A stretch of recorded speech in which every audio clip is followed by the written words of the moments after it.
फिल्मी दुनिया में मलिका तरन्नुम का टाइटल मैडम नूरजहां के नाम का लाजमी हिस्सा बन चुका है। लेकिन सवाल ये है कि नूरजहां को मलिका तरन्नुम का खिताब कब और कैसे मिला। नूरजहां के बारे में लिखी गई अक्सर कुतुब और मज़ामीन में बताया जाता है कि इन्हें मलिका तरन्नुम का खिताब सन 1965 की पाक भारत जंग के बाद उस वक्त के सदर पाकिस्तान फील्ड मार्शल अयूब खान ने दिया था। जबकि ज़ख्मी कानपुरी की तहकीक के मुताबिक नूरजहां को यह खिताब इनके मद्दाहों ने फिल्म इंतजार के गीतों पर दिया था। एक मुद्दत से फिल्मी शायकीन खुसूसन नूरजहां के मद्दाहों के जहन में यह सवाल हमेशा से मौजूद रहा है कि नूरजहां को मलिका तरन्नुम का खिताब कब और किसने दिया। फिल्मी मुफस्सिरीन के मुताबिक आज से 75 साल पहले 25 जून सन 1945 को हफ्त रोज़ा चित्रा में फिल्म बड़ी माँ का जो इश्तिहार शाया हुआ था, उसमें नूरजहां के नाम से पहले मलिका तरन्नुम का खिताब दर्ज था। ये इश्तिहार ज़िया सरहदी ने तहरीर किया था और नूरजहां को मलिका तरन्नुम का खिताब अता करना भी ज़िया सरहदी का ही कारनामा है। फिल्म बड़ी माँ के फिल्मसाज और हिदायतकार मिस्टर विनायक थे। मिस्टर विनायक के 2 बच्चे भी फिल्मी दुनिया में आए थे,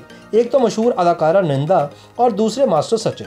इस फिल्म में नूरजहां के अलावा मीनाक्षी, ईश्वरलाल, याकूब और सितारा के साथ लता मंगेशकर ने भी बेबी लता के नाम से अदाकारी के जौहर दिखाए थे। मगर फिल्म बड़ी माँ के इश्तिहार की दस्तयाबी के बाद ये बात वसूख से कही जा सकती है कि नूरजहां को 18 साल की उम्र में मलिका तरन्नुम तस्लीम किया जा चुका था। नूरजहां 21 सितंबर सन 1926 को कसूर में पैदा हुई।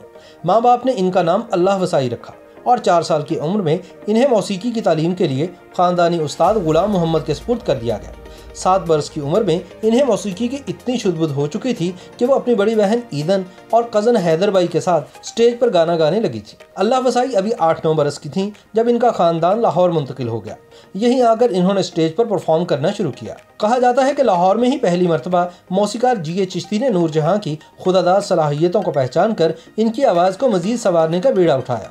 लाहौर में कामयाबी के झंडे गाड़ने के बाद अल्लाह वसाई और इनकी 2 बहनें अपने भाई मोहम्मद शफी के साथ कोलकाता चली आईं। खुशकिस्मती से यहाँ अपने वक्त की बड़ी शोबिस शख्सियत मुख्तार बेगम की सिफारिश पर तीनों को KD मेहरा की फिल्म कंपनी में मुलाजमत मिल गई। इस कंपनी ने अल्लाह वसाई को बेबी नूरजहां का फिल्मी नाम दिया, जबकि ईदन और हैदर बाई बदस्तूर अपने असल नाम के साथ ही गाती रहीं। तीनों बहनों ने जिस फिल्म में मुख्तसर किरदार निभाए उसका नाम शीला उर्फ पिंड दी कुड़ी था। चंद बरस में अगरचे नूरजहां कई फिल्में कर चुकी थीं, लेकिन जिस फिल्म से नूरजहां को पहचान मिली वो दिलसुख M पंचोली की फिल्म गुल बकौली थी।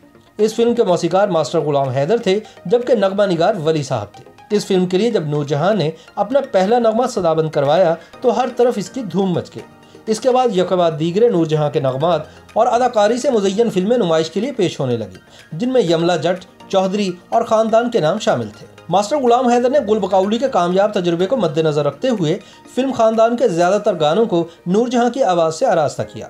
इस फिल्म के जिस इश्तिहार में इन्हें नगमों की रानी का खिताब दिया गया है वो लाहौर के रोजनामा इनकलाब में 5 फरवरी सन 1942 को शाया हुआ था। याद रहे कि फिल्म उसी बरस नुमाइश पजीर हुई और इसकी अक्सबंदी के दौरान नूरजहां और शौकत हुसैन रिजवी रिश्ते अज़दवाज में मुंसलिक हुए। जब सन 1945 में नूरजहां की फिल्म जीनत रिलीज हुई तो नक्शब जारचवी के लिखे हुए इस फिल्म के नगमात ने पूरे बरसगीर में धूम मचा दी थी। क़याम पाकिस्तान के बाद नूरजहां ने फिल्म चनवे से अपने पाकिस्तानी फिल्मी करियर का आगाज़ किया। इस फिल्म की हिदायत भी उन्हीं ने दी थी। बतौर अदाकारा इनकी दीगर यादगार फिल्मों में गुलनार, दुपट्टा, पाटे खां, लख्ते जिगर, इंतज़ार, नींद, कोयल, चूमंतर, अनारकली और मिर्ज़ा गालिब शामिल हैं। इसके बाद मैडम नूरजहां ने अदाकारी से किनारा कशी इख्तियार करके खुद को गुलकारी तक महदूद कर लिया। नूरजहां ने 995 फिल्मों के लिए नगमात रिकॉर्ड करवाए। बतौर गुलकारा इनकी आखिरी फिल्म गबरू पंजाब दा थी, जो सन 2000 में रिलीज हुई थी। नूरजहां के क्रेडिट पर लातादाद गज़लों के अलावा 27 मिली नगमे भी मौजूद हैं। हुकूमत पाकिस्तान ने मलिका तरन्नुम की फ़नी खिदमात के एतराफ़ में इन्हें सदारती तमगा बराए हुस्न कारकर्दगी और निशान इम्तियाज़ भी अता किया था। नूरजहां 23 दिसंबर सन 2000 को कैंसर के बाइस दुनिया से रुखसत हुई और कराची में डिफेंस सोसाइटी का कब्रिस्तान में आसूदा खाक है। YouTube पर गूगली न्यूज देखने के लिए youtube.com की सर्च बार में गूगली न्यूज TV टाइप करें। गूगली न्यूज के पेज पर सुर्ख रंग के सब्सक्रिप्शन वाले बटन पर क्लिक करना ना भूलिए। YouTube पेज पर अपलोड होने वाली वीडियोस से बाखबर रहने के लिए बेल आइकन पर क्लिक कीजिए। आपको हर नई वीडियो के बारे में नोटिफिकेशन मौसूल हो जाएगा।